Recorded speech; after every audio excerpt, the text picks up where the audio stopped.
about how he stays for hours after practice, getting reps in with Paul George, how he didn't take any practices off. I mean, when that season ended the way it did last year, he came in with that mentality of the grind is on and it starts now, including for myself. You have to stay in your personality. And Grant, you notice, and Kawhi Leonard's not a rah-rah guy. He's not a guy that's going to pick you up and call you on the phone and do a whole lot of talking.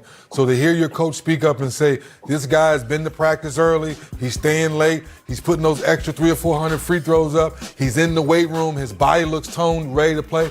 That's hidden, silent leadership where now your teammates see that. They say, you know what, guys, we got to get in line because now our best player is doing all the things he needs to do to show us he wants to be the best in the league, to compare with that, to Grant's point, compare with that guy across the hall to try to win a championship. So now the rest of the team has to get in line, has to play the right way. And instead of me ball, has to be we ball in Clipperland. Grant, what are your thoughts on Paul George so far this season, his mentality and his game?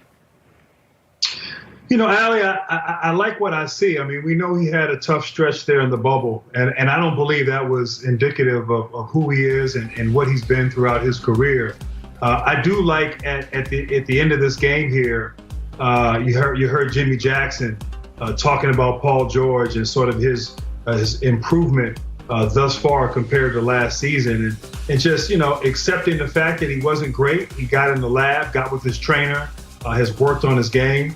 And much like this team, I think feels like he has something to prove. He has to, prove that he can be better.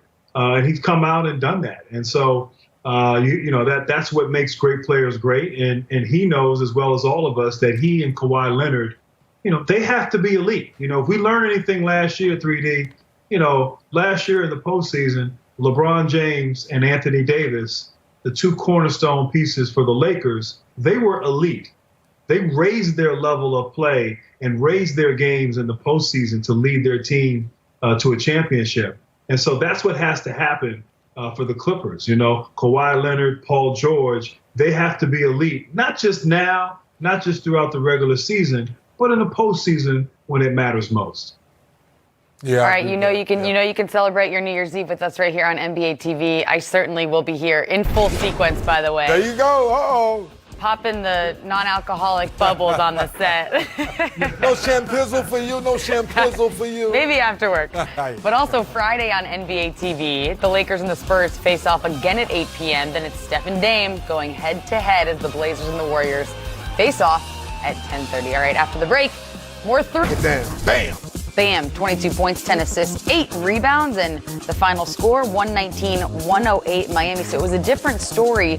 I would love to get your reaction on just how much this team has mixed it up, referring to Miami, 4 different starting lineups in the last 4 games. Well, I think Coach Spo's trying to figure some things out. Obviously, when a couple of injuries go down, you ask different guys to step up. And they haven't figured it out quite yet overall, but big win. All right, let's get you caught up now on Atlanta and Brooklyn. Former Santa Clara teammates. Hey, look at those young fellas. Lloyd Pierce and Steve Nash coaching against each other. You gotta love it. 2 games against each other in just 3 days, similar to Milwaukee and Miami. Trae Young crosses Kyrie Irving to get the lay-in. Keeps his dribble alive. Then he finds John Collins getting the assist as well. That time it's Rondo to Collins for the alley-oop. Here comes KD. Watch out. Man, I know he's had some time off, but he's slowly but surely getting that KD rhythm. Collins doing his thing in the paint all night. 30 points and 10 rebounds for him in this one. Your halftime score was 68-67, by the way, as we take you to the second half. And Trae Young said, I'm going to drive a little bit. I'm going to shoot a floater. I'm going to lob it. I'm just going to have fun out there. He also did not make a three-pointer tonight, but had 30 points. It's the most points he's ever scored in the game without hitting a three. Bogey said, I got you back. That's right. Bogey finished with 22 points in this game. KD with the left, and then Kyrie said, my left hand works too, KD. So he gets the layup, then he says, I want a 3 too. I want it all. Actually, I want an assist too. Uh-oh. Trifecta. Yeah. When both of those guys are cooking like that, the Brooklyn Nets are going to be tough this year, people. Yes, they are. Kevin Durant was great tonight. Let's hear from him after the game as he speaks with Michael Grady. Well, we got stops when we needed to, and then Kyrie Irving was special in that fourth. I mean, they couldn't guard him, and he got wherever he wanted. he made shots for us. He struggled shooting the ball in the first three, but he always reliable in the fourth. So he carried us to this victory, and our defense got stops, and Jared Allen was incredible on the boards. So 15 and 13 for Jared, and 25. I'm sure Kyrie probably scored 12 and 13, 14 in that quarter. And that kind of cruised us to the win. Atlanta threw literally everything at you guys. How big are games like this in terms of building collective experience early in the season? Yeah, Atlanta's a deep team. They got 7, 8 starters, I feel like, on their team. And Trae Young's head of the snake, who's so fast in that pick and roll. And it was tough to contain him and John Collins early on. But we was able to get stops and make winning basketball plays and finish us off. Just out there making basketball plays, doing what they do best. The Nets, obviously, we know, have so much star power. But what really makes this team magical, in my opinion, is the selfless attitude and the amount of players that are willing to play positionless basketball and do whatever it takes to win. Grant, what impresses you most about the potential of this Brooklyn team? Well, Allie, you have a team that's really built to be a championship contender. And you have a great foundation of players who were part of something special last year. Obviously, they're going to miss Spencer Dinwiddie, who does and did so much for their ball club. But they have rim protectors. They're good defenders. They play that position basketball that you talk about. And then you insert, 2 elite, star players in Kyrie Irving and Kevin Durant.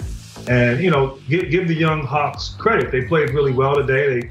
They scored 141 points, which in theory gives you enough of a chance to win games. But down the stretch, Kyrie Irving was just on fire. And to have players that can take over, go get you shots like Kyrie did tonight, like Kevin Durant has done all throughout his career, it just gives you a chance to go far in the playoffs and ultimately play for a championship. Now, they gave up 141 points. Tonight, coming into the game, they had the #1 ranked defense. So I know Coach Steve Nash will certainly want to try to change the defensive execution for their next matchup. But this team is as good as advertised and will only get better as Durant and Kyrie continue to build that chemistry on and off the court with this ball club. I agree, Grant. 3D, I think it's safe to say the biggest concern, if there is one with Kyrie, is his health. If he is healthy, how imperative is it that we see that type of leadership and takeover that we saw in the fourth quarter tonight? That's the only real concern you have about KD or Kyrie. Do they stay healthy? So far, so good, but very, very happy with their early leadership, making sure everyone feels like they're a part of this team. Grant hit it on the head, and KD hit it on the head. Those two superstars know they can take over the game whenever they want to on the offensive end. They gave up 141 tonight, but they got the stops down the stretch to get the win.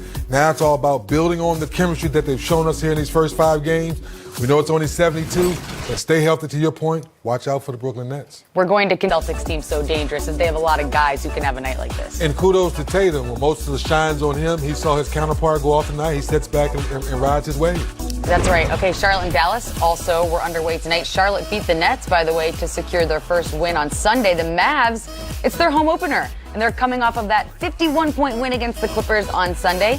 Luka to Willie Cauley-Stein for the slam. Devontae Graham misses the shot, but hey, LaMelo Ball gets the rebound and the putback. I like it. Shot clock's down, you ready to shoot. Then P.J. Washington sharing the love to Ball for the three-pointer. Ball finished with 22 points, 9 rebounds, and 5 assists in this game. That was called the alley-oops. Scary Terry said, I'll take the wide open 3 in transition. Rozier gets the 3, then Luka Doncic. Oh, Luka, close that door, please. Wait, what? Luka, you look like me. We got to work on that, Grant. Devontae Graham lobs it up to Miles Bridges for the alley-oop.